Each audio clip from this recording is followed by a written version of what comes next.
Okay. So my name is Barry Loveland. I'm here with Ashley Formularo, is that right? Who is our videographer, and we are here on behalf of the LGBT Center of Central Pennsylvania History Project. And today's date is October 27th, 2018, and we're here for an oral history interview with Robert Deibler. This interview is taking place at his home in Harrisburg. And Bob, do we have your permission to record the interview today? Certainly do. Okay, great. And we have a consent form for you to sign after the interview, so you can take care of that later. All right, so first, if you could say and spell your first name, so your full name rather, so we have your spelling and pronunciations right. My real name is Robert, R-O-B-E-R-T. I prefer Bob. I hate Robert. Middle initial L for Lee. I was named after Robert E. Lee, by the way. Last name Deibler, D as in dog, E-I-B as in baby, L-E-R. Okay.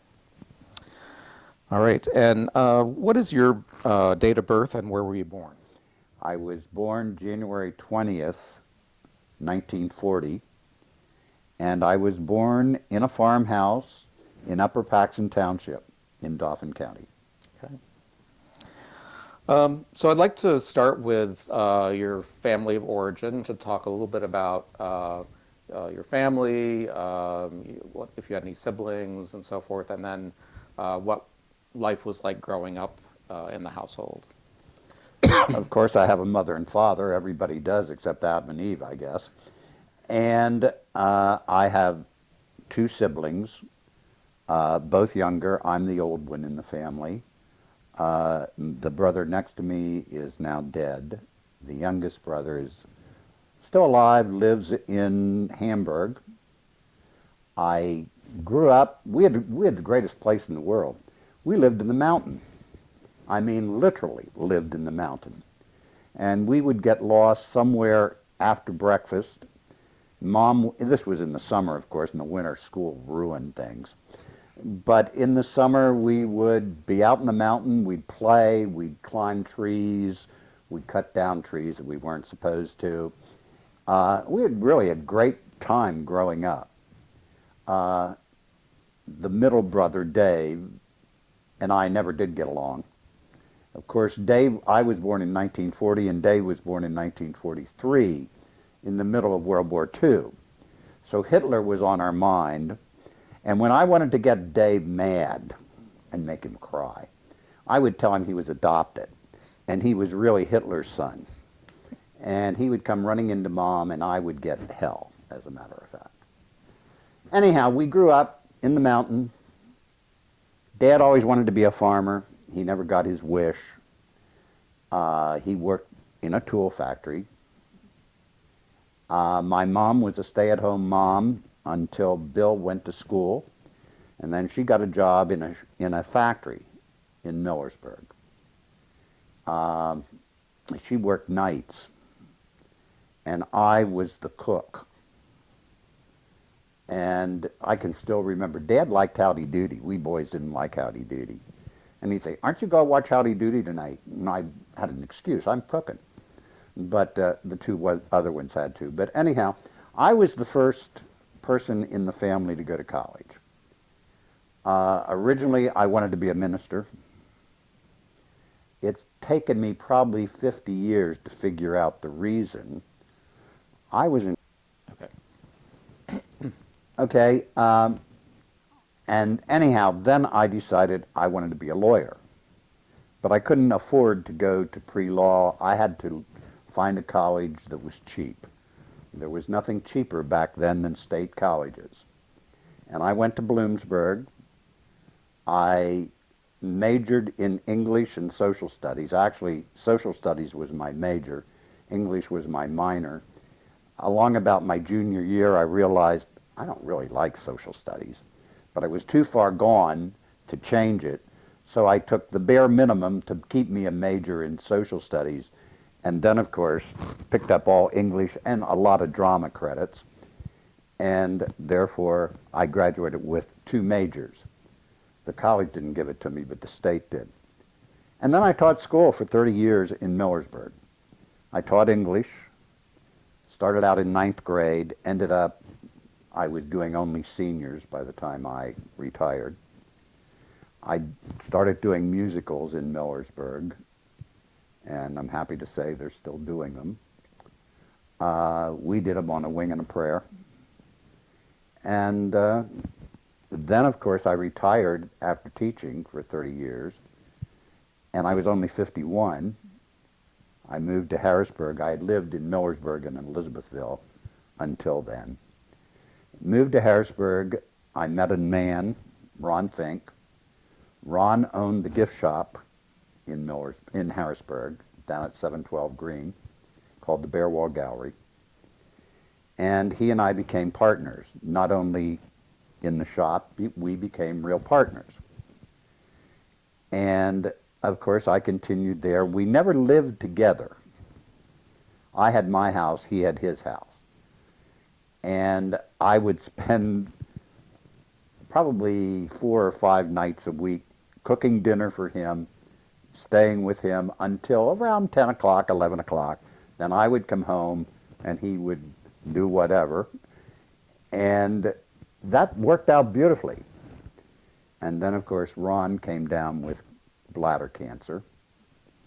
He had his bladder removed, and at that point, he moved here with me.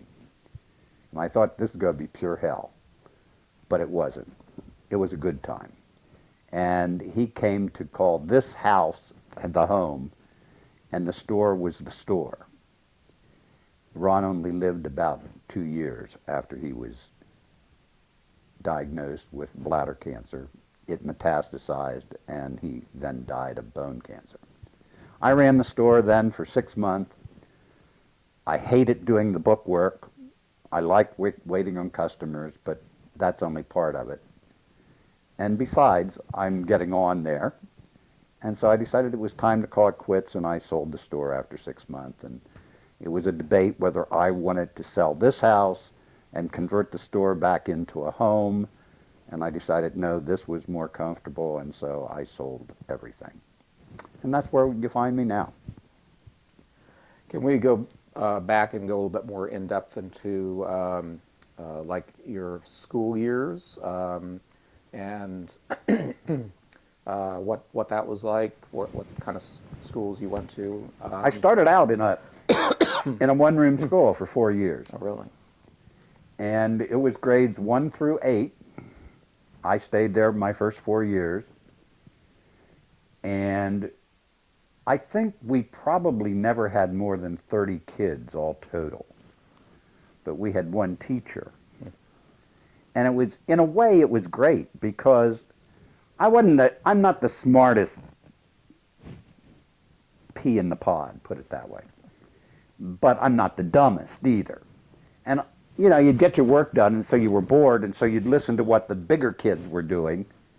And actually, it benefited me because when I got to like 6th or 7th grade, I knew what was going on because I had heard it all before. And so that was kind of great. But we were country kids. And then, of course, they decided to do away with one-room schools.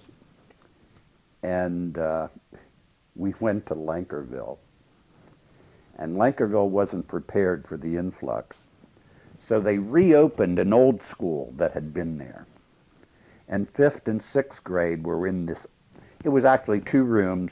5th grade was in one room, 6th grade was in the other room. And then we had to take a test to go to Millersburg for 7th grade. They didn't believe that we were smart enough, so we had to take a test. And we were treated like country kids when we got with the city kids. And Millersburg has this reputation, it thinks it's the city. All the other towns up there, and then the reason is Millersburg does look like a town. The rest have a street, and that's about it. And we have a square, and it really, years ago there was a sign when you came into Millersburg, and it said small town perfection, which was the biggest laugh in the world. But you know, I made friends, and I had good years. I'll tell you, I didn't know I was gay. I can tell you, I used to watch this guy. He was older than I, and he would take his shirt off to make hay. Oh man, I thought he was the hottest thing that, never knew why. Took me a long time. I was, I guess, a slow learner. Because I dated What age was that about that you that I, first come oh, to that was some probably realization? about sixth grade, grade. somewhere around there. Excuse me. And of course, I played football, hated it. I played tackle because you didn't need to think. You just get number 2 hole open. All right, I could do that. I did that for 2 years because I didn't want to be a sis. And that's part of it.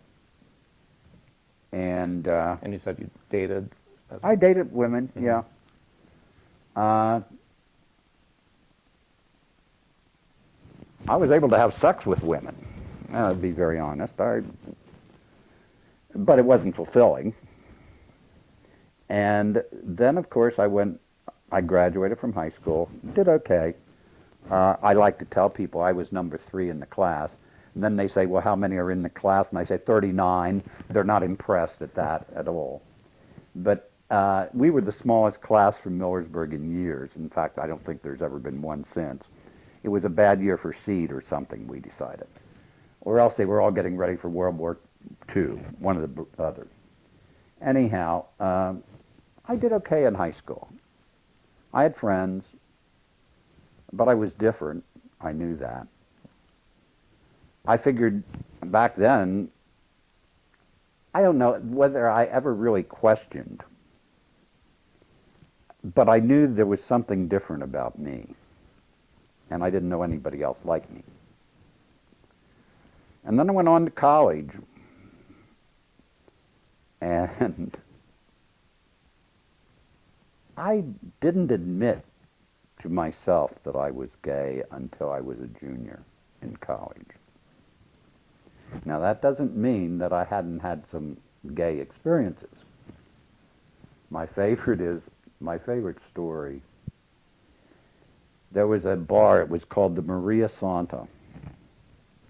St. Mary, for God's sakes.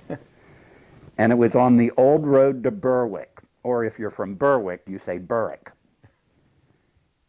And I always looked older than my age. And so I was able to get into bars without any problem. And I was only 17 going on 18 back then. And we went to a bar, the Maria Santa. And this older guy picked me up and took me home. We went to bed, I stayed overnight. And he said, now tomorrow morning, I have to get up early to do something. You just stay sleeping, I'll be back. He made noise, and so I got awake.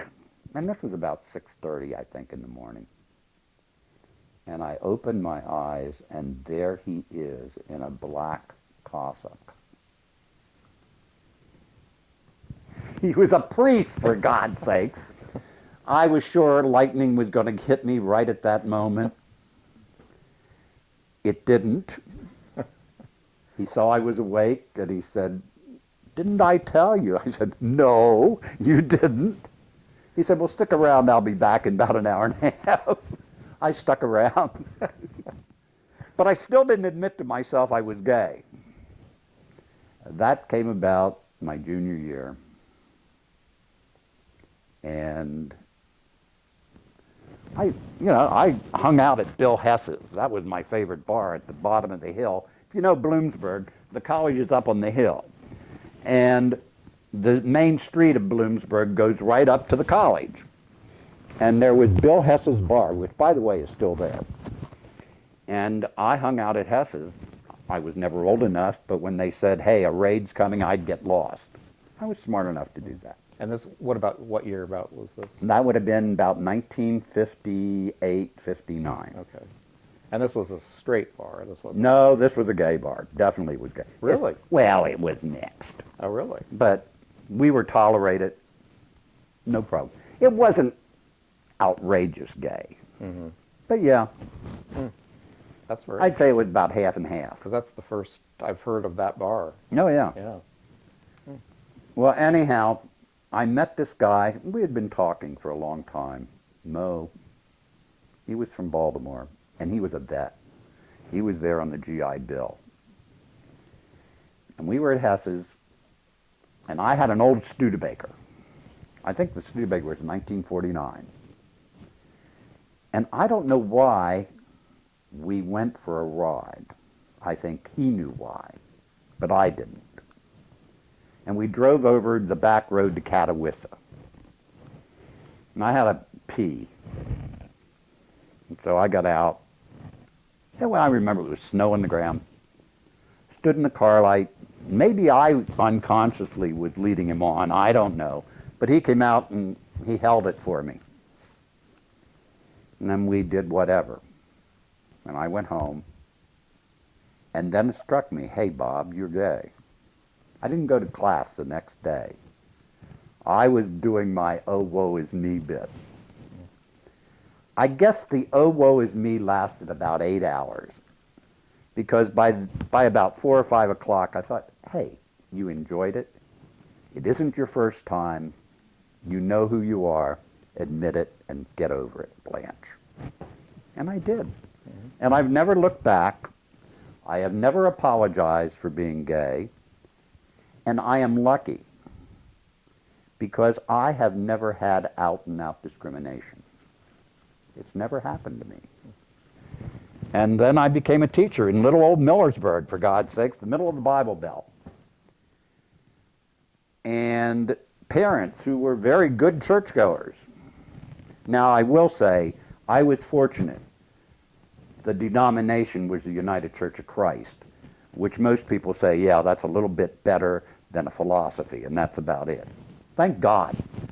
So there was no, I've never had this guilt trip put on me. But while teaching at Millersburg, I found a boyfriend, and he moved in. Biggest mistake of my life, wrong one, but okay. Lasted 8 years, and we lived together. I took him to teacher things. So everybody knew, but nobody said anything. And I certainly was not discriminated against. For example, I was president of the Education Association in Millersburg. I led the first strike in Dauphin County. That I guess I shouldn't be proud of, but damn it, I am. And it got to the point that I became, okay, don't worry about it, Bob. And I talked to the principal. I said, have you ever gotten complaints about me? He said, well, why would we? Okay. I always felt good because you checked the boys' room. You had to make sure nobody was smoking in there. I never saw Deibler sucks dick. I did see other people whose names there, and who I knew damn well did not. He didn't do anything, as a matter of fact. But no, I did one of the things that I'm proud of. Little Millersburg, I went to the guidance counselor and I said, this was maybe 4 or 5 years before I retired. I said, you know my story. I said, now if you get a kid, I said, I don't want to talk to a girl. That wouldn't work with me. But I said, a guy who comes into you and says, hey, I think I'm gay. What do I do? I said, send them to me. I guess maybe there were 5, 6 kids who I talked to. And 2 of them definitely are. The other ones I'm not sure what happened to. But 2 of them I've remained pretty good friends with, actually. What years did you teach? I started in 1961. I retired in 1991. Okay. All at the same school. And you mentioned that you didn't have any particular issues with around being gay. Not at all. Or teaching and everything. There weren't any like gay youth groups that developed during that time. Not in Millersburg. Not in Millersburg, no. Yeah. It's like Millersburg didn't have any gay people, just like they didn't have any drugs. Yeah. All right. So, did you have any other relationships after that first 8-year relationship other than with Ron? Anything in between? Not relationships. A lot of one-night stands. Okay. Did you go out to bars during that period of Oh, time? yeah. Yeah. When I tell me more discovered about bars, holy shit. That was one of the best things that ever happened to me. Yeah, I remember I went through the Dandelion Tree. Well, I think it started out as the Clock Bar. that. Yeah. And then it became the Dandelion Tree, I think. And then there was another one in there that I can't figure Apple out. and the Frenchman. Right. And then it became the Rose Rouge. And that's when it ceased being a gay bar. And After that. Right. Yeah, right. Yeah. Yeah. Did you go when it was the Clock Bar? Yes. Okay. Tell me more about the Clock Bar that you can recall. Well, I remember it was all hush-hush. And it wasn't necessarily a gay bar, but it became known to gays that that's where you went. The neatest thing about it was all clocks. And they were like what it was in Singapore. And they kept the clocks up to date. They were kind of neat. And it was kind of a neat time because you felt you were doing something you shouldn't be doing. And, you know, once in a while the police would come in. And they would be in uniform. And they would sit at the bar. I think they had a Coke. But it was just to keep an eye on us. I know why they were there. There was no question. But here in Harrisburg, they didn't really harass us. Now, you know, they did try entrapment. I mean, anybody who did State Street was in danger of being arrested. A side story. Ron and I both had CB, not CB, but the radios, the police radio. The band was on it. And Ron would listen at night. And one night, he's listening, and these two cops are down on State Street, and they are trying to lure gays. And this is about 11:30 going on midnight. And Ron hears this one guy talk to the other cop. One cop had said, nothing's happening, let's go home. He said, now wait, I've got this guy, it's his third trip around, and for those young people don't know that you could go zipping around State Street and around State Street. And if you were hard up, that's what you did. And eventually you finally found somebody. But anyhow, this guy's going around, and Ron hears the one cop tell the other cop, hey, I think I've got him. Give us, let's do 20 more minutes. I know I've got him coming. Ron put his clothing on, and of course the bare wall wasn't that far from State Street. He beelined it. He caught the guy making one of the turns, and he stopped him, went over to the car, and he said, get your ass out of here, or you're going to be arrested. Those are two cops that you're working on. Of course, that's illegal, but Ron spoiled it, and that was kind of neat. That was the way things were here in Harrisburg. Do you remember what year you would have first gone into the Clock Bar? It would have been probably, let's see, I started teaching in 61, probably about 63, 64. Okay. At first I was too scared to do it. Mm-hmm. And I was scared, I remember the first night I went in. But, and then I went, you know, the Neptune's always been there. Right, I remember when JC was the bouncer. JC's now older than I didn't know it, but he's older than I am. Big guy back then. He's still not bad for an old fart. But, yeah.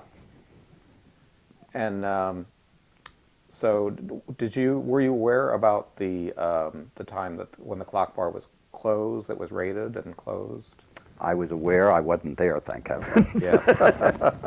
Because, you know, I would have lost my job, there is no question, if my name had appeared in the newspaper. Right. I have some friends that happened.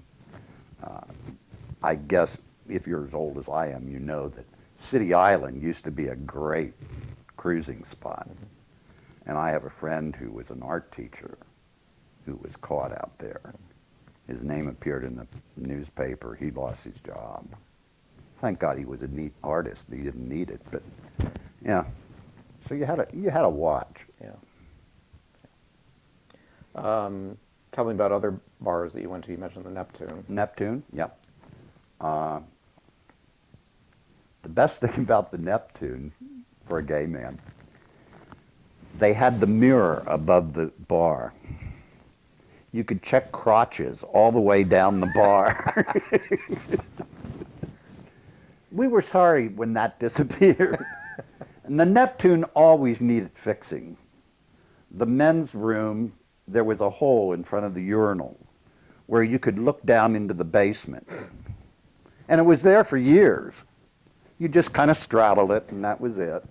Or if you were uppity, you went to the ladies' room, which there weren't many ladies in there. In fact, the ladies were all men dressed as ladies, so it didn't matter. And yeah, I had some good times. But that was it. And then there was the Pegasus that was over on Forster Street, where Samuel French owned it. And he wanted to have a baby grand piano, but he only had a spinet. So he had a plywood baby grand piano top made. And it looked like a baby grand, but it sure as heck wasn't. And I remember one night we were there, and there was an upstairs. It was never really too scuzzy up there, but some things went on. And one night, suddenly the cops come in and they go upstairs, and they thought they had found a dead man upstairs. Well, it turned out he was just very, very drunk. But that kind of put the end to the evening. And then there was the sad time, can't remember the name of the guy, two guys, great guys. And that was when I was with my friend Jeff. And we were there talking with them, and they left before us.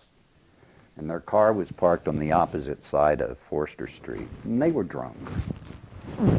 And the one guy got killed. He got hit by a car right out front there.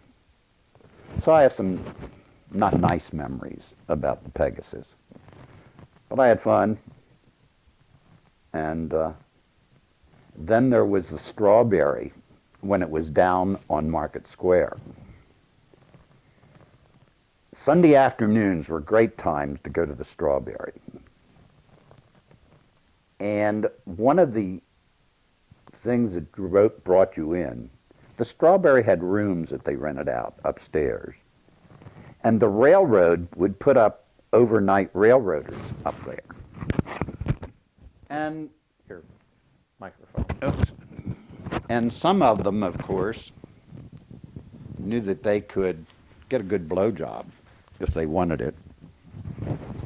So it would be kind of fun Sunday afternoons. And it was somewhat a mixed crowd, but it was primarily gay. And nobody was really out at 4 o'clock Sunday afternoon, you're really not out looking for a hookup. And so it was really camaraderie. And I remember Lemuel French was as bald as a billiard ball, but he wore a toupee all the time. My friend Jeff was going very bald. They went into the men's room together. I didn't know what they were going to do. I didn't care, really. But he came back, and Jeff is wearing Lemuel's rug. And Lemuel, the only time I ever saw him bald. But that was a character. And it turns out that where I live now, here at 1620, Lemuel lived at 1624 at one point. The story is from one of my neighbors. One afternoon, Lemuel was outside, and he said, "Oh, I think I'll go in and wallpaper the dining room." Okay. In less than 2 hours, he was back out, and he said, "It's done." My friend said, "You're finished?" He said, "Yeah, come on in and look at it." Lemuel had stapled the wallpaper to the wall. And if you didn't turn up the lights, it looked good. But, that was part of being gay in Harrisburg. And people, you went different places. You visited. And I remember, I got into the leather scene. I never took it seriously. I always took leather as macho drag. And it smelled good. I liked the smell of leather. And I remember the first time I was being introduced to it, I was over in Marysville with some people I knew. And I was in the basement, because they had a rec room in the basement. And I was in the basement, and there were these, I don't know, 3 or 4 leather guys. And the host and the friend I had went with went upstairs to do something. I'm stuck with these 3 guys. And they're all wearing leather from top to bottom, and I think maybe I'm in the wrong place. One of them looks to the other one and says, "Hey, I found a good recipe for a chocolate cake." I figured I can live with these guys. So, and I'm still kind of in the leather scene, but at this point, who wants to go to the bother? But we have a club, and we get together probably about 4 times a year. This is the Pensman? No, got rid of the Pensman. Okay. I was very active in the Pensman at one point. But no, this is the Saterman. Okay. Now, it's the SATYR, men. And I have a friend, straight friend, cousin, and we talk. He lives in Bar Harbor. And this was a couple years ago. I said something about, well, the Satermen are coming. It's Christmas. We're having our Christmas party. 6 of them stay here. And he didn't say anything. And went on for a half a year, and I'd talk to him. He'd say, well, how's your club? Oh, the club's okay. And he said, what are you doing in a Jewish club? I said, Steve, it's not SEDER, it's S8. Oh! But, yeah, we're now, and the Satermen are now getting to be old farts. And we just sit around now, and we tell stories, some of them lies. Some of them are just based on truth, but we kind of embellish them a little bit about when we were young and what we did. In fact, we just had our anniversary 2 weeks ago here in Harrisburg. How many years? I think this was 27. But the Saterman is the anti-leather club. Okay. Leather Club had all these rules and regulations. We don't have a meeting. We have a get-together. And once a year, you have to elect officers in order to stay in our tax bracket. And so we do that at our anniversary. And then we used to do a bar night we still do a bar night in Harrisburg, which I hate. But I'm too old to stay up that late, if you want to know the truth. It's okay in my house where I can take a nap when I feel like it. But when you have to play and be friendly in a bar, forget it. But anyhow, we did that just Friday night 2 weeks ago. We did that. But then we get together and we have dinner. Christmas party's coming up on the second Saturday in December. We'd have it the first one, but that is on the 1st this year. So we decided we would move it to the 8th. And we do that. One of our club members allows us to come to his house. And we have Ronnie, who cooked at the William Penn Club for years. And Ronnie is our chef. And Ronnie makes terrific meals. Of course, it takes you a week then to get over them, but they're wonderful. And we used to drink a lot, but 1, we've gotten older, and 2, you don't drive drunk the way you used to drive. Thank God. But yeah, I'm still in that. And did you start with them right at the beginning of when they first formed, or? No, I was not one of the original members. Okay. I think the club was about 3 years old when I became a member. Okay. I was very active in the Pensman, and in fact I was president for several years. And then the Pensman went a direction that I was just not interested in going.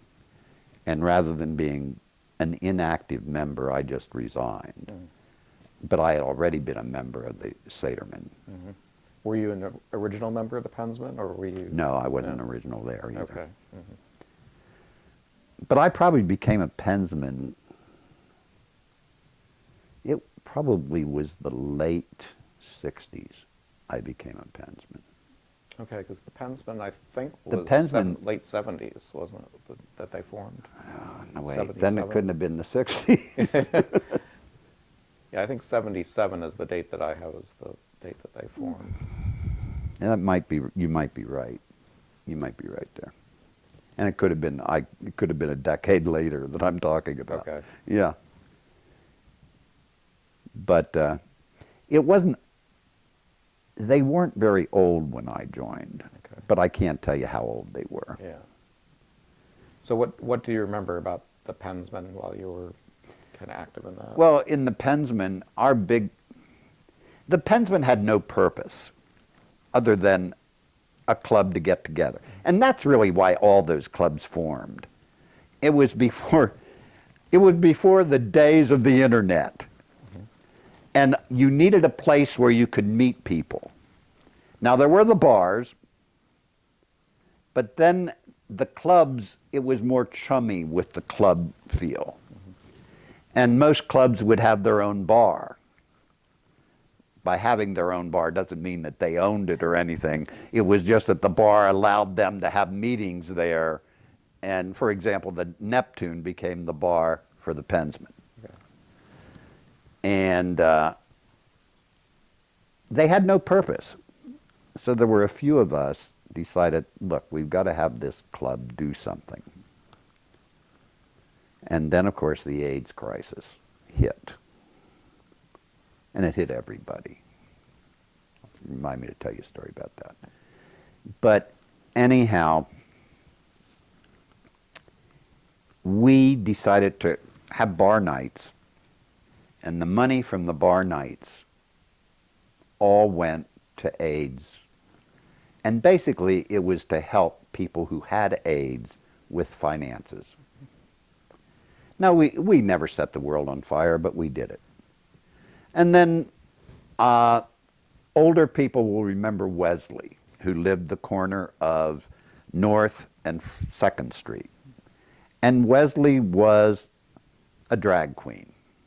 But Wesley was the best-looking drag queen you ever saw. When Wesley went out, there were gloves up to the elbows, there were rings and bracelets, and Wesley couldn't keep after his sidewalk. There were weeds growing. And I remember I got the Pensmen together and we cleaned his sidewalk. Wesley did not want to do it for free, and he didn't have any money. I mean, he had a small income, but not a lot of money. He wanted to give us frozen food, I remember. You had a fight with, no, we're not hungry, keep it. We're just doing this because we like you. My favorite story about Wesley, the steam people were putting a new steam line, and it went up North Street, and they were working outside. Well, Wesley, when he was around the house, would dress like a woman. And Wesley sometimes did not finish dressing. And this day, and Wesley, of course, always had a Cocker Spaniel, and it was always named Dennis. And I think this was Dennis 3. And Wesley would walk Dennis, but if nobody was looking, he'd take the pup and throw it out in the middle of the street. But Wesley is walking Dennis, and that day he was wearing pantyhose and an apron. And that was it. Well, these guys, big tough guys, are digging ditch, And Wesley walks by with Dennis, and they look, and they see this little rear end sticking out that is also sagging halfway to his knee. And the looks on their faces were the greatest thing in the. They didn't yell anything. But the looks were like, I don't believe I'm seeing what I'm seeing. And of course, Wesley never knew.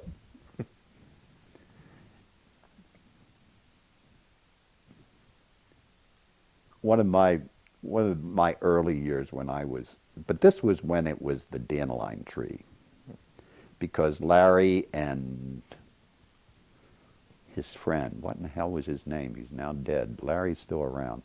But anyhow, Larry and his friend were running the bar. And I was there, and it must have been closing time. And Larry comes up to me and he says, would you take Wesley home? He said, I know you go up 2nd Street. I said, huh? And he says, well, look, just take him up. You know where he lives. Walk him into the house. He's shit-faced is the word I got. But walk him in. Well, I took Wesley home. Wesley wanted to pay me in a fashion that I didn't want to be paid. But that was my first experience. But somewhere here in this house, Wesley and Ron were good friends. And Ron said, Wesley, were you really a big deal down in New Orleans? Wesley says, I can prove it. Somewhere here, and it's in there somewhere, is a newspaper clipping that Wesley gave to Ron that ran in whatever the New Orleans newspaper is, and a big picture of Wesley because she was appearing at some big club in New Orleans. So Wesley was quite the person in his day. Mm-hmm. I was sorry to see those kind of characters don't exist anymore. And of course, I've never understood drag queens. Because most drag queens, I know that a lot of, well, not a lot, but there's a good number of straight men who find it something or other dressing up like a woman. But in the gay community, most drag queens are gay. And I've never understood, all right, you're gay, you're looking for a man, but you dress as a woman. There's something wrong with that picture, somehow. Never have quite understood that. But there are gay men who really, that turns them on, I guess. I don't know. My favorite story is the Pensman, where we would have a meeting in the restaurant that was connected to the Neptune. I forget what it was. Paper Moon? Paper Moon, right. And Sunday they were not open. They were open for breakfast and brunch, and then they closed. So we would have a meeting at 4 o'clock. Well, the drag queens were having some kind of show that night. And Glenda came over and said, do you guys mind if I get dressed over here while you're having your meeting? No. I had never seen a drag queen get dressed. Well, Glenda, those of you who knew Glenda, knew that he was rather robust. And he put on this old T-shirt and then proceeded to put duct tape around his belly real tight and push all the fat up. He got a really nice cleavage, no shit. But nobody at that meeting had any idea what went on because we're all kind of watching.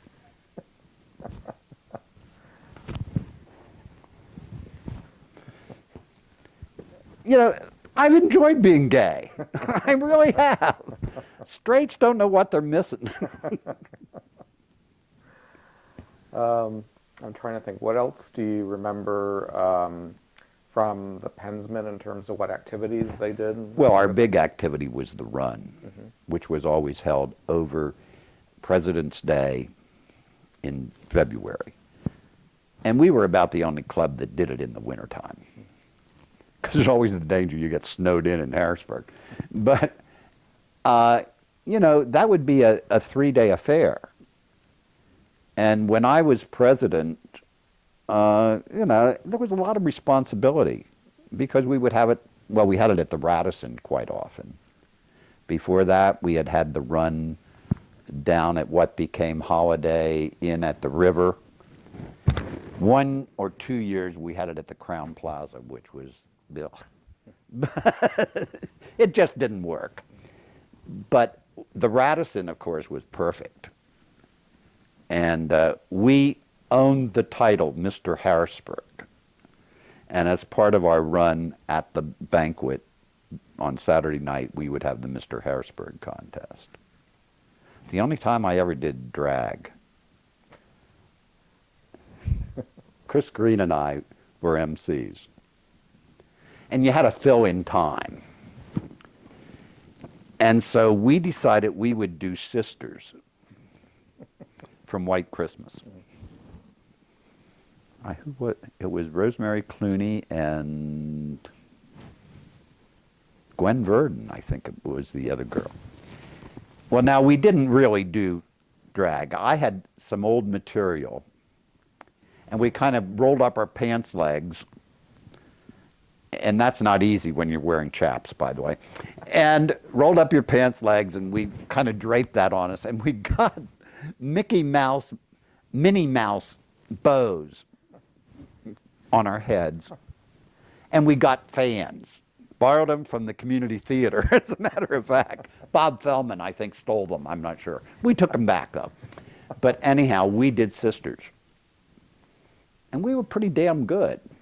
Somewhere here I have a video of it. But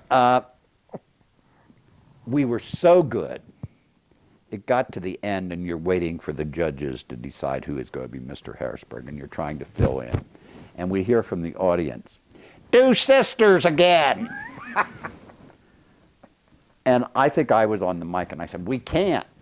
They're not ready. It's not ready for the sound." From the back, I hear, "Yes, it is." So we got to do an encore. That was, but we did have some fun things at that. And did the runs include other groups from other Oh areas? yeah, Or, oh you yeah. know? Everybody, there's a blanket organization called the AAMC, American Something Motorcycle Clubs. By the way, hardly anybody owns a motorcycle. You just dress like you own a motorcycle. And anyhow, you send out invitations to all the other clubs, and of course they pay. And generally, I remember back then it was a pretty good deal because we got a good deal from the hotel. You would get a hotel room and admission to all the activities you had. And it was like under $200. It was a good deal. And we drank an awful lot because a club would throw a cocktail party. Now the home club always sponsored the big cocktail party, which was right before the banquet on Saturday night. And we also supplied eye openers in the morning, which was Bloody Marys or mimosas. But then the other clubs would throw one of the fun things, there's a thing known as the tiffle tea. Now the tiffle, I don't know where the word comes from, but that is the partner of the president of the host club. It's like the first lady's tea. Well, when I was president, I said, I'm not doing that. That is so queer, meaning queer. Anyhow, Ron decided he would pretend he was really disturbed that he could not be the first lady. Of course, he wouldn't have closed the store to come anyhow. So I ordered him, because he did come to the banquet, and I think Robert, I don't remember his last name, had a flower shop downtown in Harrisburg. I went down to Robert and I said, "Can you make a corsage?" He said, "Well, of course I can make a corsage." I said, "I want a wrist corsage," and I said, "I want it big." I said, "If you put gladiolus in it, it'll be fine with me."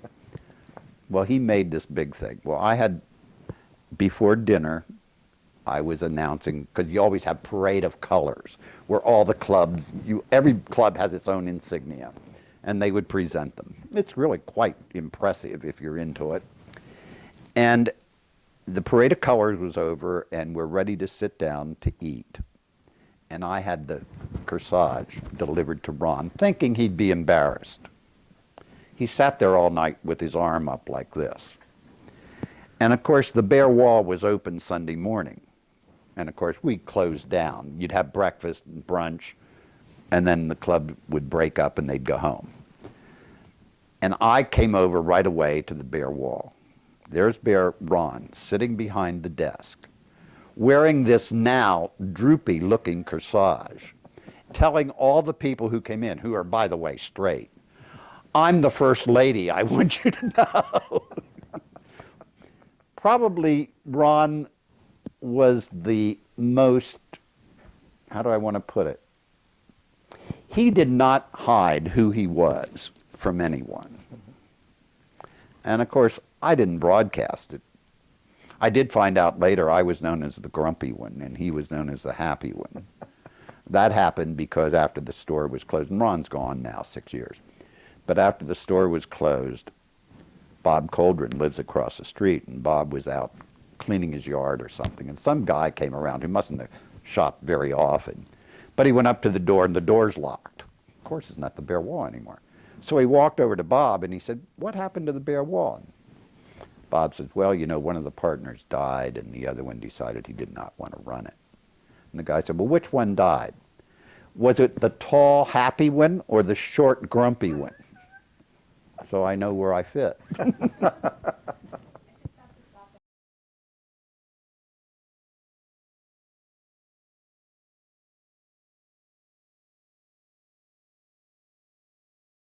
Where were we? Good question. I think, well, we were talking about the Pensman and the Rotnans and everything, yeah. Anything else that you can think about from those times and those events? I think that pretty well covers the Pensman. Do you remember what sort of years, well, you weren't sure about the years you started, but do you remember what year kind of you left at that point? Early 90s, Okay. I left, I know that, yeah. And then let's go back to the Sederman. When did you join that group, or how did you find that group? Or Well, it was a member of the Sederman. To become a Sederman, you start attending the events. And then you let it be known that you're interested.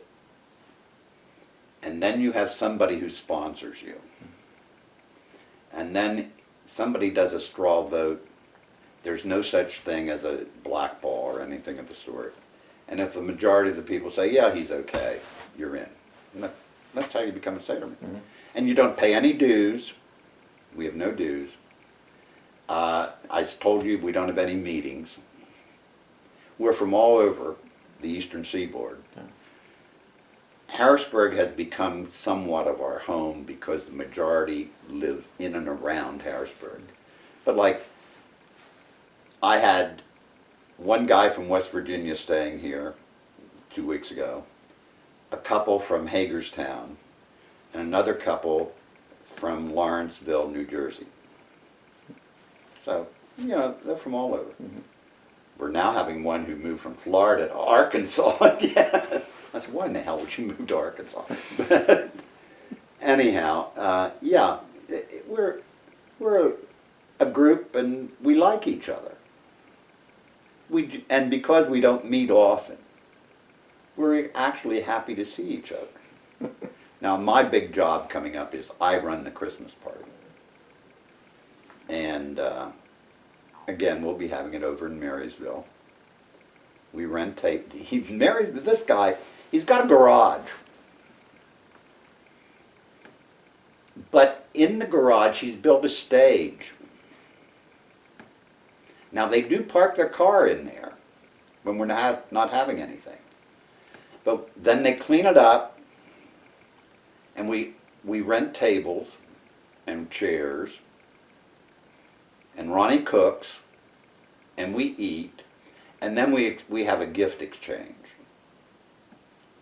Now, the gift exchange is supposed to be anything for $10 or less. But it usually is something that was given the year before or 7 years before, and it's now wrapped up again. We had this Lazy Susan, the most god-ugly thing you've ever seen, that I think was in everybody's house at one point.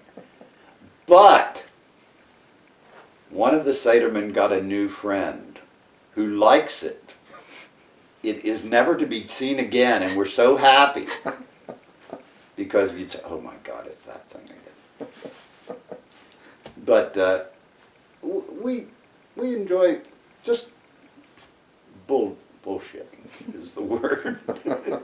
Now, we used to, until a couple years ago, well, several years ago, there was a camp. Oh, why can't I think of the name? It's hell when you get old. Well, the latest one, and I'll remember. But the latest one, we have these two members. One, the older member of the pair owned a company that put in sewer lines and water lines, big bucks. And he and his husband, I guess now, because I know they're married, they bought this land outside of Clearfield, like 100 acres, in the mountain. It's called Bear's Den. It has a nicer bar than most bars are. Better stock, too, I might add. It has bedrooms that there would be like 30 of us, and we all had bedrooms. They have street lights that come on at night. Because they're way in the mountain, they have a generator that would damn near fill this room, that if the electricity goes out, it kicks in within 10 seconds. And everything works. Because we were there, we had a bad thunderstorm one night, and it went out. So they figured, okay, it went out, no big deal. And we went to bed at midnight or later, and you can hear the generator running. It's not that loud, but you can hear it.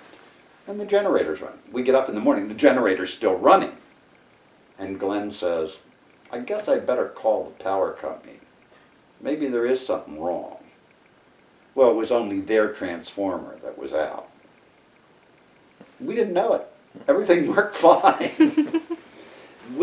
I guess we had our anniversary up there for probably 4 or 5 years. Oh, Valinor.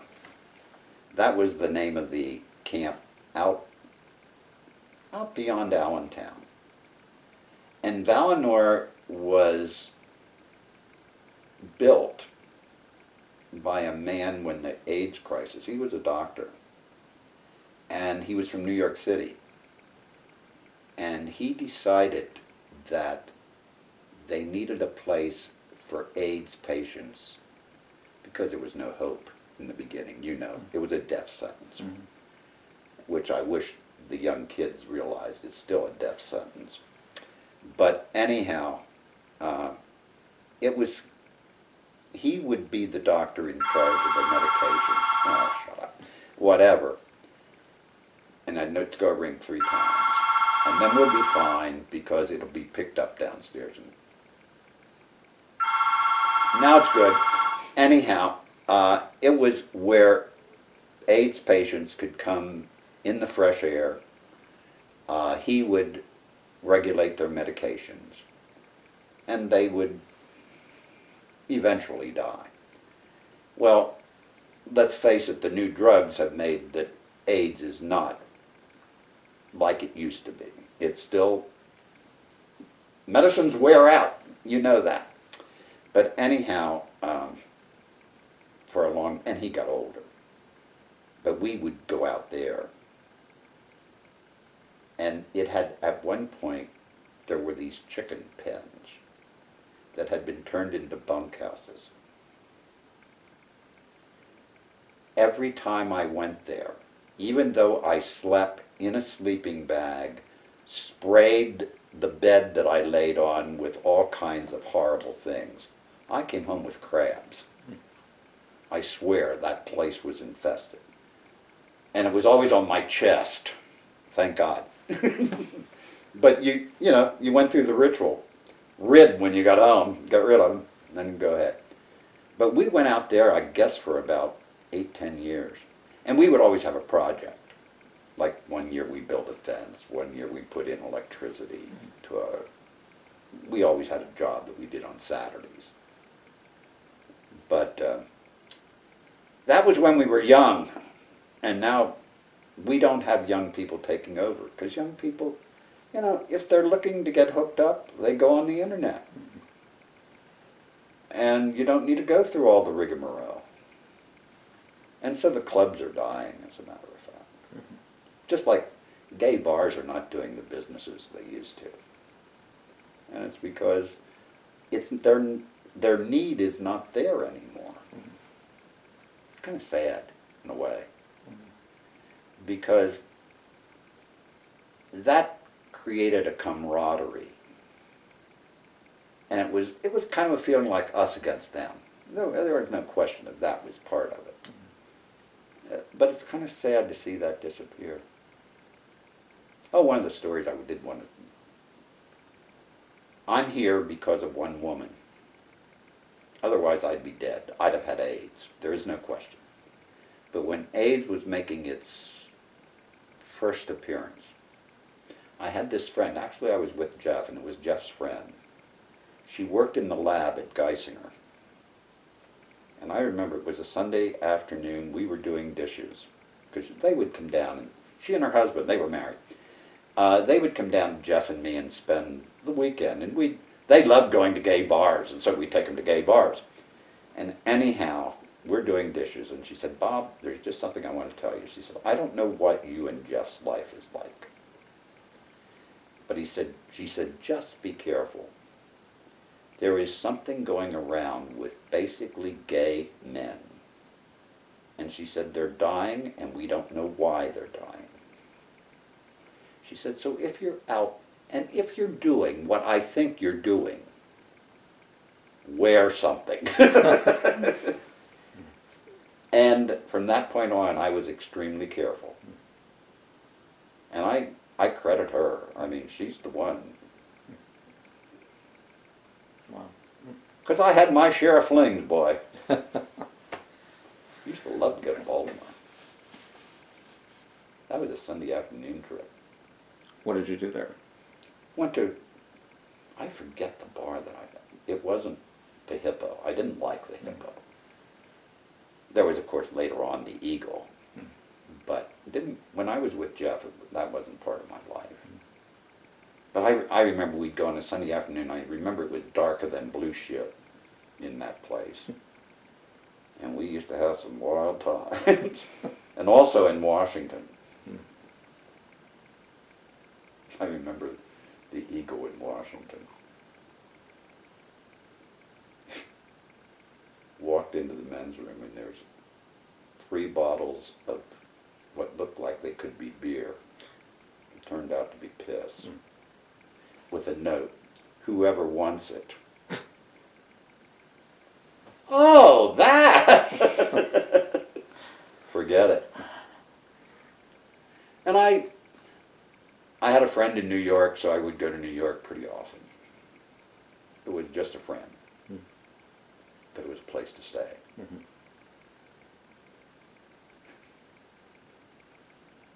My first, maybe my second, I don't know, but it was a trip there. And this guy had lived in New York a while, and he was a bartender. And he was now living in Harrisburg. But he would go back and had lots of friends. So it had to be one of the first times I went over. Because we went to the friend's house. And then we went out bar hopping. And it was the first time I went to the mine shaft. Well, that was like, oh my gosh. I went downstairs. And they said, "We'll see you." Well, they got tired of waiting for me, and they left and didn't tell me. I didn't know the address of this place. I knew pretty much where it was. So at like 5 in the morning, I'm walking the streets. I knew it was in the village. I'm walking the streets, and I knew I would recognize it when I saw it. I saw it. Well, the outside door was locked. And I didn't know. I'm sure there was a phone there. I honestly did not know the number of the apartment. So thank God somebody else had had a good night, and he was going into his apartment. He said, "What's wrong?" I said, "I don't know." I gave him the story. He said, "Come on up to mine." He said, "We'll eat something and have some coffee." It was the first time I've ever been in the apartment. Like New York had the apartment that in the kitchen was a bathtub, and you put a lid over it and it became a table. That was his apartment. It was so neat. And he had a fire escape big enough for 2 people. And we sat in the fire escape, and I think we drank Bloody Marys. I don't remember. But we sat in the fire escape and had a great time. And he became a friend then, by the way.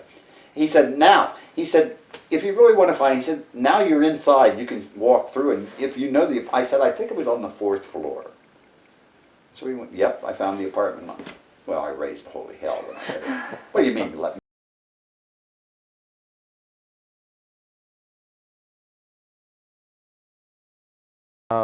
Why don't we go back to when you met Ron Fink? I met Ron Fink in 1985. I know that for exact. Okay. Because I had taken a sabbatical, 1984-85. I went to Savannah. Now, the ex-Jeff had gone to Savannah. And let's put it this way, I thought I had a free place to stay. Jeff was never good with money. Turned out I paid the rent. But anyhow, it was a place to stay. And I spent a year in Savannah. Now, the school was told that I was going to Savannah to trace Sherman's march from Atlanta to Savannah. Now, see, Savannah wasn't burned. They were smart. They met Sherman out before he got there, gave him the keys to the city, and said, you have the best house, whatever. And he didn't burn it. I had a great time in Savannah, by the way. It was great. But I came back. I had rented my house to a lady for a year. And of course, I came home because I got a job teaching summer school in Millersburg. And you were on half salary, so I needed the money. So I came home early. I had to stay with my parents, which, that was horrible. But anyhow, I came home and I wanted to buy a music box for my niece because I had a music box that she loved. And I asked somebody, well, where do I go? And they said, well, try the Bear Wall Gallery. So I went, and this was in 1985. It was June.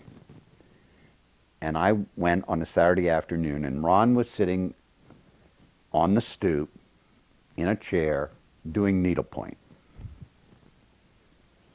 And I went in, and yes, he had some music boxes, but none that I wanted. But we started talking. And I guess we talked until he closed the store. And on Saturdays it would be 5 o'clock. And I went home to my mom and dad's house. Well, I must have given him my phone number, I don't remember, because he called me at my mom and dad's house. Now, he swore he didn't say this, but I know he did. He asked me if I was wanted by the police. I said no. Well, we made a date. I think it was for the following Wednesday. And as I would kid him, and I never left up, just became a thing. But as I told you, we didn't live together. But then, I guess, I didn't move down here until 1990. So for that 5-year period, I know that I would come down Wednesday after school, and I would stay at Ron's. I think for maybe the first 2 weeks we slept together when I did that. And then one morning he said, for God's sakes, sleep somewhere else, you snore, and I can hit you and you still snore. So I would sleep in the back room. But anyhow, I would stay Wednesday and then Thursday morning go back right to school from here. And then I'd come down here on Friday night and stay over until Monday morning. And that went on until I came down here. And then I decided that I was going to retire because the Mello bill went through legislature that you got, after 30 years, you could have full retirement rather than 35. So I'm taking this. And so I told them at the beginning of the year that I would be retiring at the end. And then I decided, well, I might take a while to sell my house in Elizabethville. So I better put it on the market early. Well, a good friend of ours was Jackie Kirby, and Jackie was a realtor. And I said, Jackie, I know you don't do Upper Dauphin County, but if you want it, I'll give you the house, because I said it might take a long time. She said, well, yeah, I'll take it. It sold in 3 weeks. And I had 60 days to get out. And then that's how I got this house, because Jackie was showing me houses. And I can remember it was a Saturday afternoon.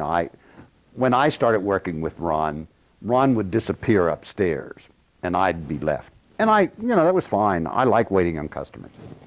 He did all the bookwork. And so anyhow, I was sitting out in the stoop waiting for somebody to come in, and Jackie comes down and pulls in front. She gets out of the car. She said, "I just saw the house you're going to buy." I said, "What do you mean?" She said, "I saw it. You're going to buy it."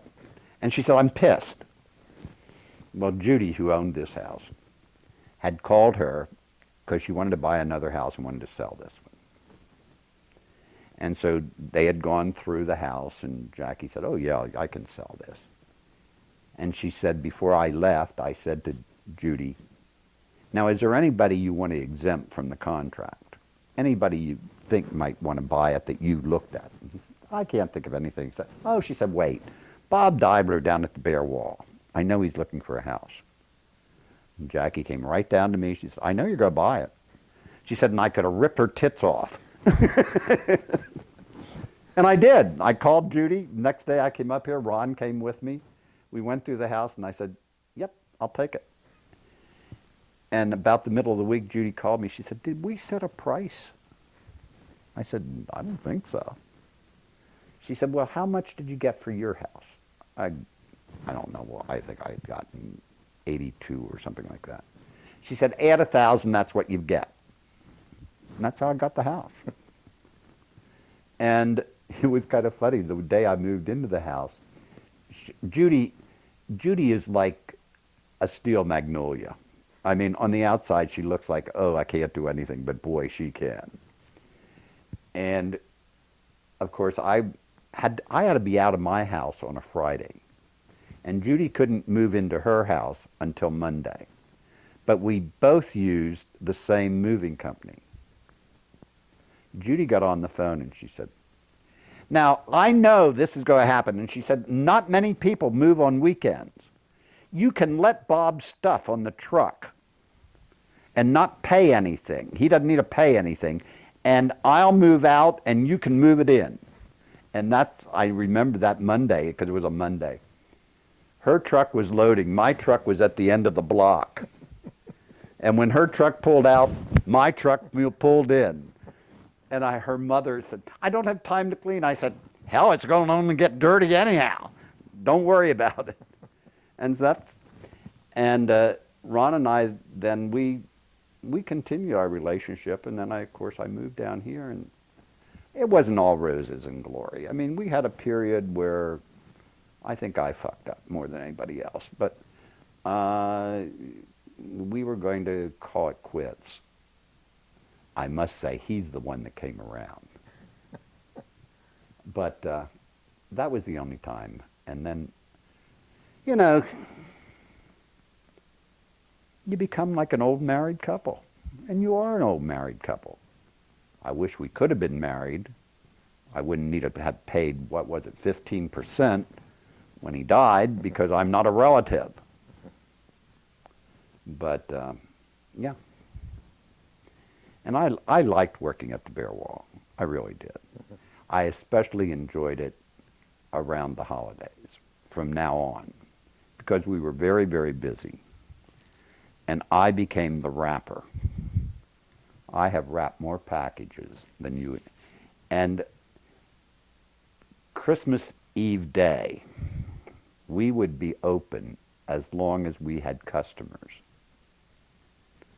Now, sometimes we got out of there by 3 o'clock. And we had some people who would be at the door when we opened. And they would spend like 4 hours there the day before Christmas. And I would wrap all their gifts. They would buy all their gifts from us. And they would say, "Now put so-and-so's name on that one." And they'd take them under the Christmas tree, and they're all set. My neighbor used to buy a lot of stuff, because she'd say, "Oh, I can let it there. Whenever you get it wrapped, bring it home and give it to me." And I enjoyed that. It was fun. One of my first years, it was funny. In the back room, we had the dirty cards. And it was the candlelight house tour. Because we were always open. Even if we weren't on the tour, there certain people came every year. Some bought, some just wanted to say hello. And I'm in the back room wrapping a gift, and these two old couples, I mean, they were probably my age now, but back then they seemed like, one step in the grave, the other on a banana peel. And they were extremely well dressed. And they're looking at these cards. And I'm thinking, uh-oh. The older lady touched me on the shoulder, kind of tapped me.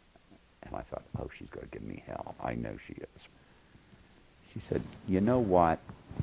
Ben Franklin didn't know everything when he said all men are created equal. I mean, those are the kind of customers we had. They were great. And we had the closet, because that's where all the boxes were kept. And it was kind of in a hallway. It was where it shouldn't have been. But I'd need to go in for a box, and I'd say, let me into the closet. Somebody was sure to say, you've been out too long, Bob. They know.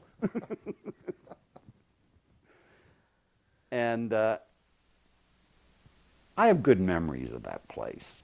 And, of course, Ron left it up to me in the will.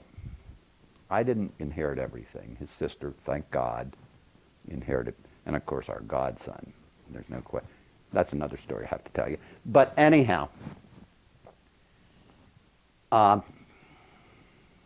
mind just went, where was I? Going into the closet or Oh, something? yeah. I was beyond that. But anyhow. Yep. But anyhow, let's talk about the godson. Mm-hmm.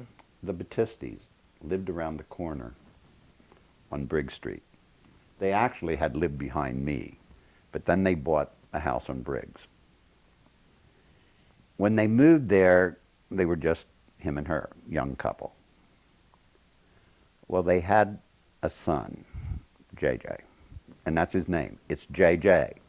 Doesn't stand for anything. It's JJ. And anyhow, they would come over, like on a Saturday night, because their wings were really clipped with a kid. They can't go out bar hopping or whatever, because they didn't trust a babysitter. But they would come around the corner to us and bring the baby monitor with them. And JJ had a habit. He would talk in his sleep. Now, he didn't really talk, but he'd make noise. And Ron would say, are you sure he's okay? One time, Eric said, Ron, come on, we're going to go over. He's sleeping. But anyhow, they and I would drink. Ron did not drink at all. So we'd kill a bottle of wine. We didn't get drunk, but we were happy. And so I guess JJ was about 2 years, maybe 2 going on 3, when they decided they would have him baptized. And they came over and they said, would the 2 of you be godfathers to JJ? I, of course, immediately said, well, yeah. Ron said, well, now wait. So he thought about, yep. So they were members of Market Square Presbyterian. And, of course, he was baptized during a service. The only time Ron had been in a church. I mean, we were waiting for the roof to crack. But we went, and, of course, we had to stand up and promise. Ron goes up to the preacher, who he didn't know from Adam. And he says to him, you know, I never thought I'd stand in front of a preacher and say, I do. Thank God, Market Square is a pretty liberal church. And JJ was so cute because, he's walking. And you know how the preacher usually holds the baby and introduces him to the congregation. Well, he took JJ's hand and led him up front. JJ left go of his hand, walks down the aisle, and there was a lady sitting in a little bit. He went in, crawled up beside her, and sat beside her. JJ's now 11. But we had some great times with them. And the kids went to preschool, well, it was babysitting, at the Labor and Industry building, because both of them they worked when Rendell was governor. Sarah, mother, was Rendell's appointment secretary. And Eric was the legislature liaison person. So they had an in. And their kids went over there, which was, by the way, very good. But they wouldn't get out of work until 5. And we were open till 6. And between 5 and 6, you know the Harvey Taylor Bridge is pure hell. So they would pick up the kids, come to the bare wall. Ron and I would babysit, and they'd take naps or be on their cell phones. Because Ron would look at me and said, I'm not sure that they're coming to visit or just get somebody to sit with the kids until the traffic clears out. But we had a great time with them. They really were. And Ron hated kids until he came along. And that kid could do no wrong. Only one thing ever got chipped. And that he blamed on Eric, the dad. It was your fault. And Ron loved to take them Halloweening. Because, you know, Camp Hill. And they lived on Country Club Drive, so it was kind of a nice area. But that whole area behind it, everybody decorated like mad for Halloween. And we would go Halloweening. And I remember JJ was, maybe 5, something like that. Ron and he would walk together. And Eric says, JJ, you know you're supposed to collect candy. Ron said, come on, JJ, we'll collect candy, make your dad happy. And so Ron would talk to all these people. And after about 3 or 4 people, JJ looked at Ron and said, okay, that should keep Dad happy. They didn't no more. But, you know, things have changed. Ron died. I still have, when Ron had his bladder removed, Eric and the kids made him a big card. It was a big sheet of oak tag. And I still have it over in what had been Ron's bedroom. And it said, bye-bye bladder.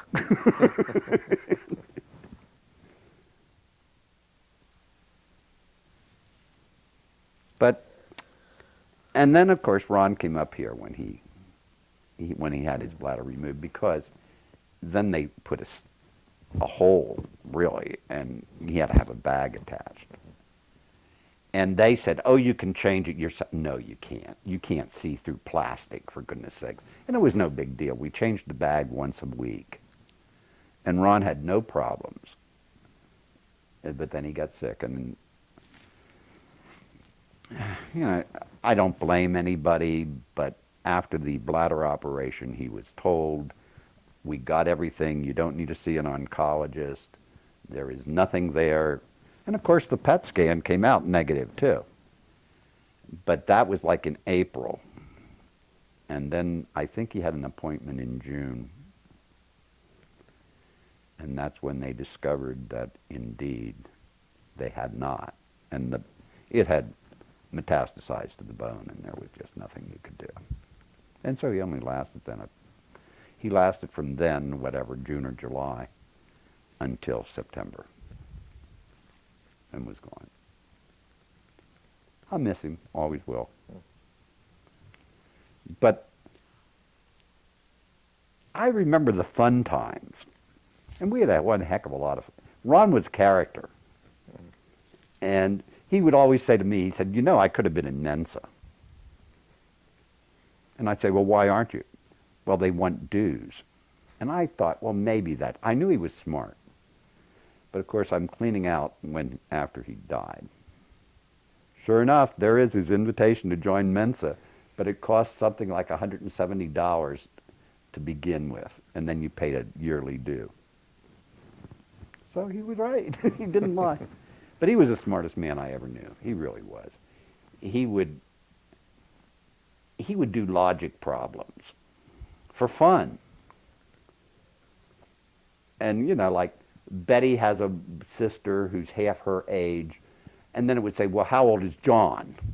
And I'd say, well, she didn't tell. Yes, and now Bob. And he'd try to explain it, and I'd say, forget it. Do you recall what year Ron opened the Bear Wall? Let me think. I should be able to. He died in 12. Deduct 40 years from 2012. 72. Yep. Okay. That's right after the flood. Because we had pieces in the bare wall that came from Shell's seed thing, which was down on Cameron Street. They never reopened. And we had, upstairs was one, downstairs was the other. And it was a seed cabinet. The drawers were metal. Now the fronts were wood, but they were metal drawers.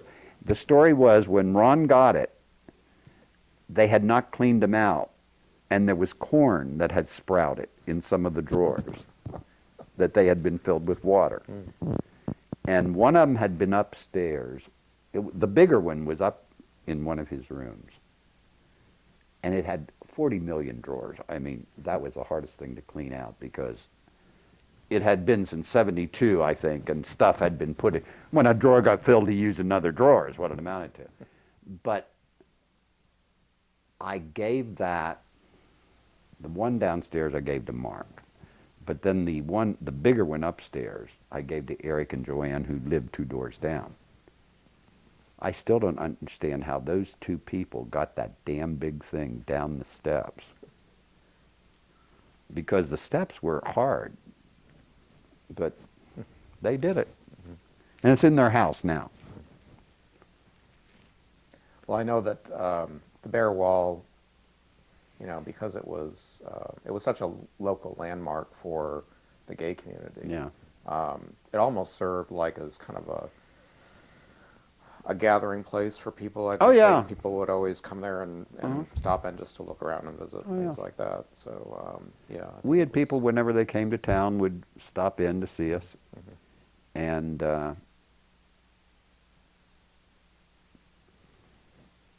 it was kind of neat. And of course, Historic Harrisburg began in the back room at the Bear Wall.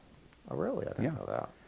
It was, a group had tried to save the States Theater, and Ron was involved with it.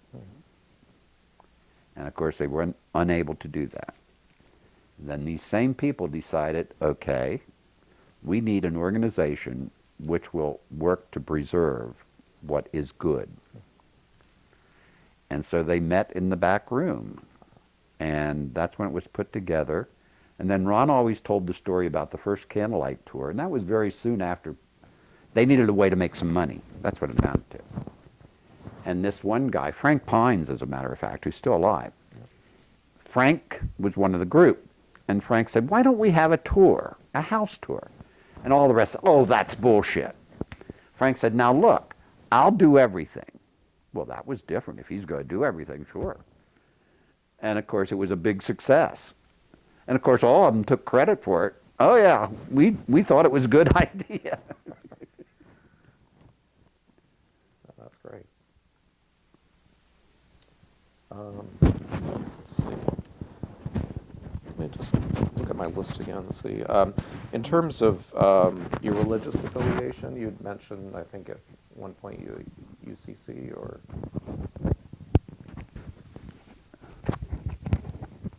I grew up with the UCC. Right. But the UCC is, I don't know if you know anything about that denomination, but it's very autonomous. And the church that I went to got a preacher who was very fundamental. The church disassociated themselves with the UCC, and they became, I think now they're called the Community Church. My brother was very active with them, by the way. I got checked out. I was told I got checked out because I didn't pay my dues, but I had the check to prove that I did. I think I got checked because I was gay. That would probably be the only discrimination I ever felt. And then for a long time I said, the hell with it. And then when Ron was sick, Pastor Rick, can't think of his last name, from Harris Street Methodist, which is, just up the street here. I guess he came to the Bear Wall to buy a gift or something. And he and Ron started talking. And he and Ron developed quite a friendship. And I can remember Pastor Rick saying to me one day, when Ron was pretty sick at that point, he said, "Do you think Ron would allow me to say a prayer?" And I said, "You know him. He's upstairs. He's in his right mind. Ask him." Because Ron did not believe in God.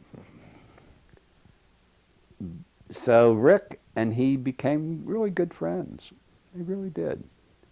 And that's what brought me back to church. When Ron died, I just wanted to go back up here. And they were wonderful people. And then, of course, that church closed. And I said to a couple friends, well, I want to go to a UCC.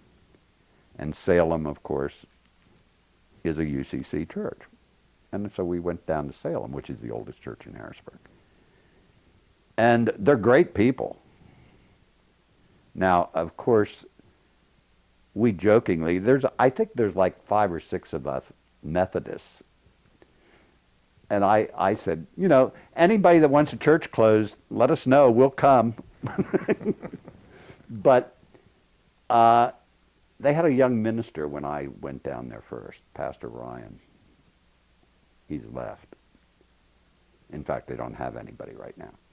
But I decided I wanted to join again. And I didn't know he was leaving, and I don't think he knew at the time. But yeah, we made arrangements that no problem. And he said, now I want to see you after church. And I remember we sat down and he said, okay, one question. You believe in Jesus Christ? He said, I assume. I said, yeah. He said, okay, you're in. He said, you've been through the rigmarole, you know. And now I've become pretty active. And I have lots of doubts when it comes to religion. I think organized religion has done more harm than it's done good. I really do. I mean, I look at all the wars, I look at all the discriminations, etc. And it's not the religion. I keep saying religion would be great without the Christians. But I've gotten very involved because they're non-judgmental, for one thing. Another thing, their preachers tend to preach no longer than 15 minutes at the most. In fact, they set a survey around, well, what are we looking for in a pastor? My first thing was, preaching no longer than 10 minutes. And they need somebody to fill the pulpit. And I like to hear myself talk, as you can tell. I've done it. I'm doing it on the 11th. Everybody's invited. I guess this is about the 4th time I've done it. Saves them some money. They don't need to pay me a stipend. And I enjoy it. I really do.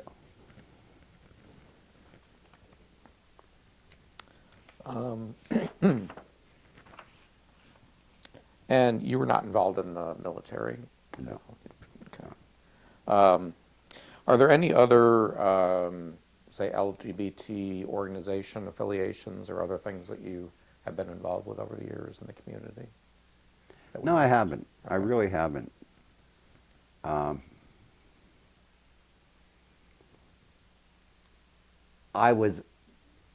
I don't know how to put it. I helped raise money back in the AIDS crisis days. I became involved there. Mm-hmm. But I was just a peon. I knew some people with money, heads of organizations, and I got them some money that way.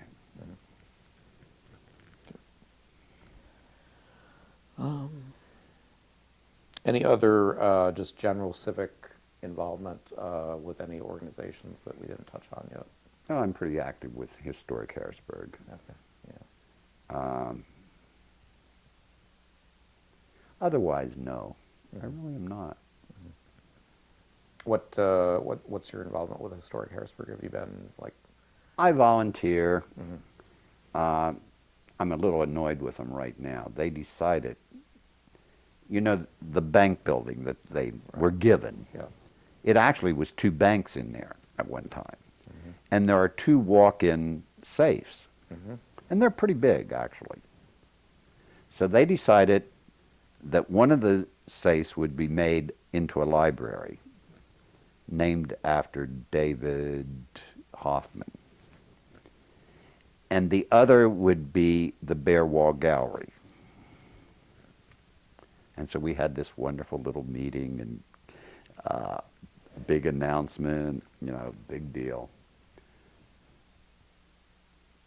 And then I was part of the committee to get the one safe ready for the Bare Wall Gallery. We had 2 meetings and we've never had another one since. Oh.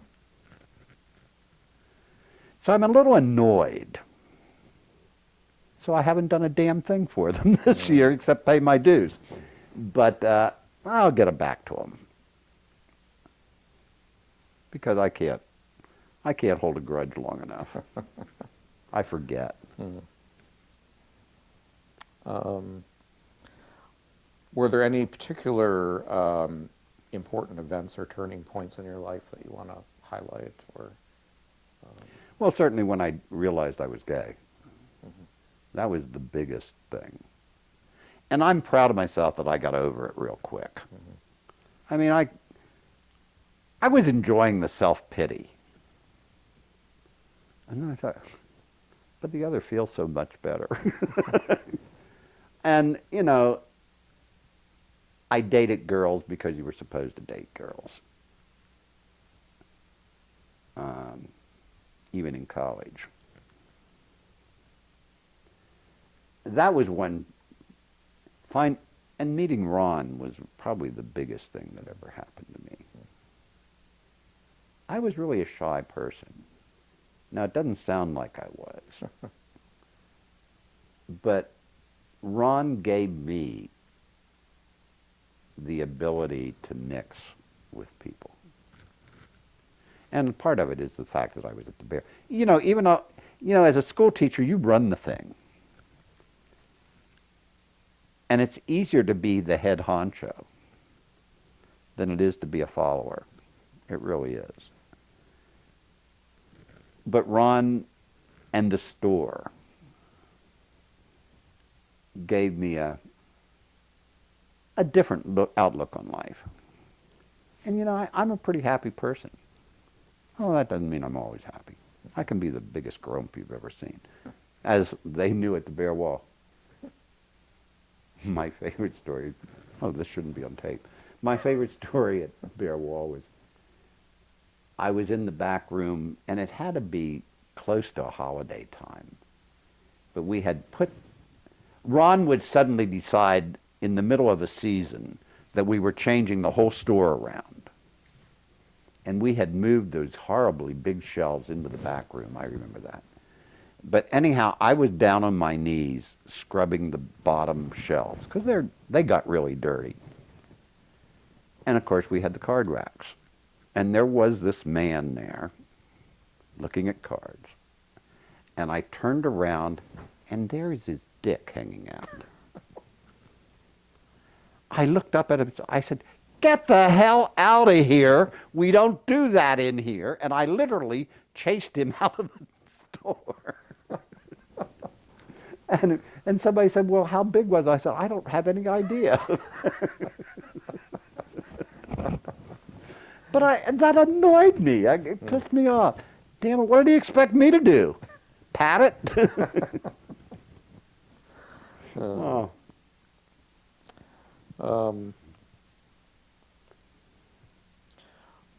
Can you think of anything else that you wanted to ask? This is going way back to the beginning of the interview, and I remember you said that you majored in social studies, but then took English classes. So when you did start teaching, forgive me if you said this, did you teach English then? Yes. I had my choice. I graduated from Millersburg, and I needed a job. Now, I had a job in Plainfield, New Jersey, but I wasn't sure I wanted to go to Plainfield, New Jersey. Had it been closer to New York City, yes, but no, not Plainfield. So I turned that down. And then I didn't have a job. And so I came home, and somebody said, you know, Millersburg needs teachers. So I called the superintendent, and I know it was a Saturday afternoon. And I had an interview, and there were 2 jobs open. One was English, but it was seniors. And the other was social studies. No, it was wrong way. It was senior social studies, and it was 9th grade English. Well, I decided, being a young, new teacher, I would do better with 9th graders than with seniors, because they were only 4 years younger than I was. And so I said, I'll take the English job, and that's how I got the English job. And then I stayed in English. There was no way I wanted anything else. And of course, he was Mr. Shealy. His last words to me was, well, now remember, we do not date our seniors. And I wanted to say, don't worry, I won't date any. He said senior girls. I said, don't worry, I won't. And I didn't date any senior boys either, by the way. I never liked boys. I always liked men older than me. I can't say that anymore because they're all dead.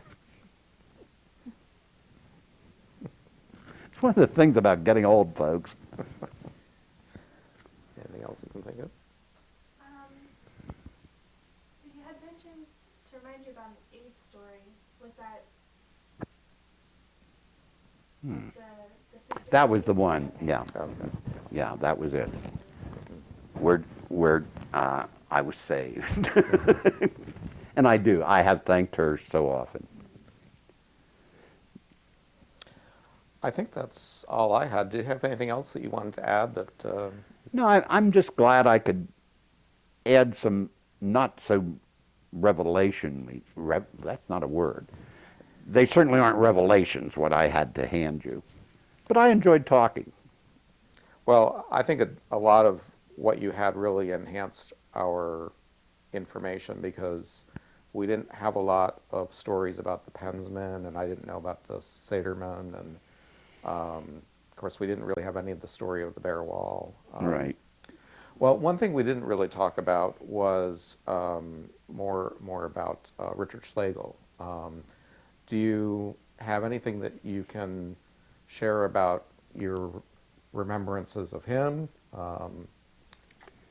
My favorite story about him,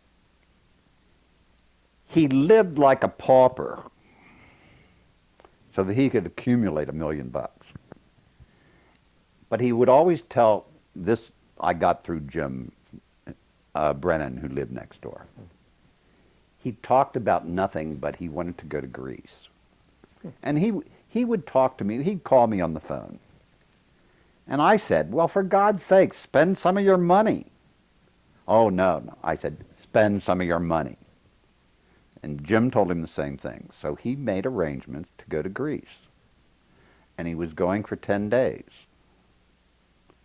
And I think Jim had taken him to the airport.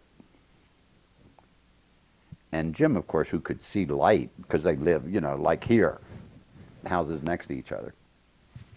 And of course, Jim was to keep an eye on the house. And he noticed a different light on one night. So he thought, what's going on over there? So he went over. There is Richard, after only 4 days. He said, what are you doing home? He said, couldn't understand a damn soul. They speak Greek.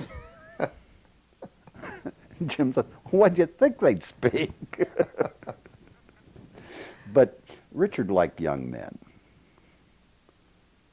And, he would pick up some strange looking things. But he was a character. And you would have said, yes, he's effeminate.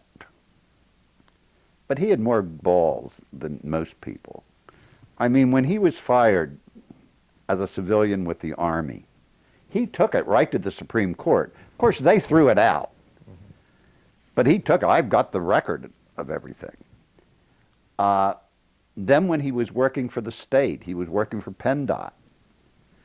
And some old lady saw some drag queens leaving his apartment, reported him. He got fired again. And then he decided he could make money by running closeouts for huge businesses that were going out of business. And so that's what he was doing, and that's where he made most of his money. And and he just put things off. Like when we were settling his estate. And he had, well, first of all, he had 4 different banks where he had safety deposit boxes, where most of the banks were very nice about getting what was in the box out. We had 2 where we had to sit around a table and they had a stenographer, 1 fountain pen. I have those lists too. But we went to this one bank to close a checking account. And of course we had the papers. And the teller says, well, you can't close that account. I said, well, why? Well, that's in his mother's name. I said, well, he's been using, well, yeah, we knew that. So we had to reopen her estate and close it and get appointed executors, close her estate, transfer it to his estate so we could close it out. I mean, that was Richard. He just said, well, what the heck? And like, I know at family reunions, people did discriminate against him. They really did. And I don't know whether they knew he was gay. It was that he was different. I'm a little ashamed of myself that back then I didn't stand up for him. But he was a pain in the ass. He really was. And why he liked me, I don't know. Did he know that you were gay, or? Oh, yeah. Oh, definitely. Yeah. What was the earliest that you knew him, or you know? I was probably, it would have been after my grandma died, which was in the late 50s. Because I know that we started a family reunion after her funeral. That's the only reason I know that. Okay. And that's when I would have first come in contact, because they lived in Lewisburg. Right. And now my mother and her mother, and his mother rather, they were somewhat close, because they were first cousins. I know that he and his mother got along well, but he and his father didn't, because he was gay. And I think he had come out to his parents. I'm pretty sure he did. We never talked about it. But I would get these long letters from him. And most of the time he'd be talking about his damn will. And I remember when he was setting up, because he wanted to set up a trust while he was still living. It never happened, but he wanted to. And he had gone to some Ben Dunlap, who worked for a firm downtown Harrisburg. And Richard had called me and he said he had this appointment with Ben. Would I go with him? And I did. Well, Ben had some great ideas for him. But Richard said, well, how much will this cost me? And Ben, of course, quoted him the price. And he said, oh, forget it. That's too much. And so he had never set up anything for himself. Now, he did in the will tell what he wanted done. And he told it like it was, for the most part. I'm glad I knew him. He would never have been my best friend, rest assured. And I'm glad he did what he did.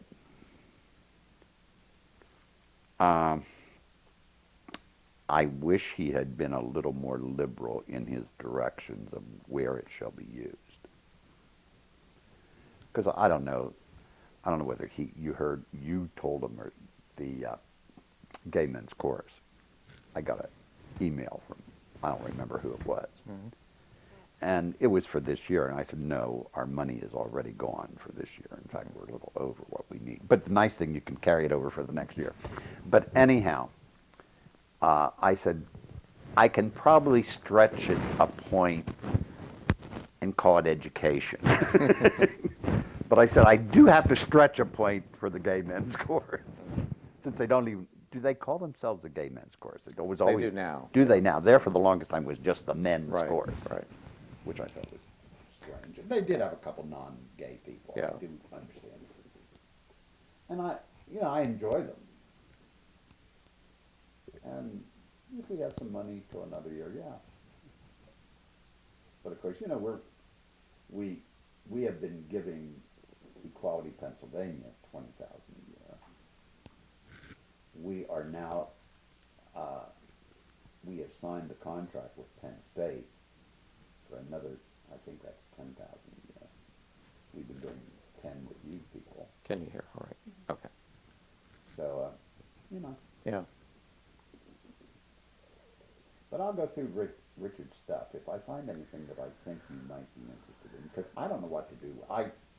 Pretty I- much all of it, I would say. We I've would be purged interested. a lot of it. We'd at least want to see if if you think err on the side of we probably want more of it than you think not. So Well, I guess we sent 19 boxes to Cornell. yeah, they have a lot of But material. that was heavily into his publishing days Right. when he published those physique magazines. Mm-hmm. And, he was involved with the big names. And then there's a book here somewhere. Oh. I purge books, and then I forget that I no longer have the book. Well, we'll do it afterwards. Yeah. Which decided now to pop off, darn thing. Okay. Were you aware of his involvement with the, trying to think of the name of the group now, the Janus Society in Philadelphia, and then he started a chapter in I wasn't Harrisburg? aware until after he died, Okay. and then I found all that. Basically correspondence. But yeah. Yeah, because from my research so far, the chapter of the Janus Society that Yeah. he started in Harrisburg was the first gay organization created anywhere in Central PA. Yeah. So it's Yeah. pretty significant. Yes, it is. And I will find it. I'm pretty sure I still have the book, written by a Canadian. And in fact, I had met him because Richard showed him around, but he flew into Harrisburg, and Richard said, go see Bob Deibler at the Bare Wall.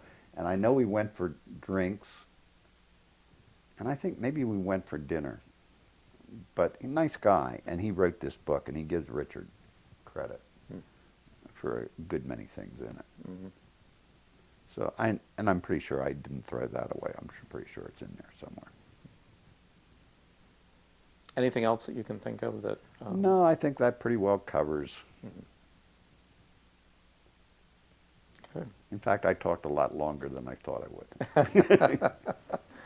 Well, thank you so much for participating in our. Well, oral thank you history for having project. me. We appreciate it. I appreciated it.